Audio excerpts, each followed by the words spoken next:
Hi there and welcome to Yodah. This is the dashboard page, which can give you an overview of your business, show your tasks for the day, or help you stay up to date with Yodah's latest features. You can customize the look of this page in several ways. First, you'll want to choose which widgets you can see by pressing the Edit button at the top of the page. The widgets available to you will depend upon your privileges, which are set by your administrator. Next, you can change the order and layout of your widgets by dragging on the title like this.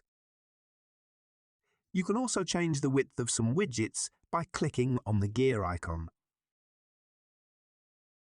If you take a look down the left-hand side of the page, this is the main menu. You can use this to navigate around Yodah's various features. Most pages have a video on them similar to this one, so be sure to take a look at the top of the page to get an overview of how the page works, along with any hints, tips, and examples of how the page should be used. If you ever get stuck, you can use our Help widget, which you'll find at the bottom left corner of every page. Clicking on this allows you to search our knowledge base for answers or submit a support ticket if you can't find what you're looking for. If you are just setting up your company's Yodah account, you may want to start off by adding some suppliers and products or services. You can do this by visiting the respective pages on the main menu,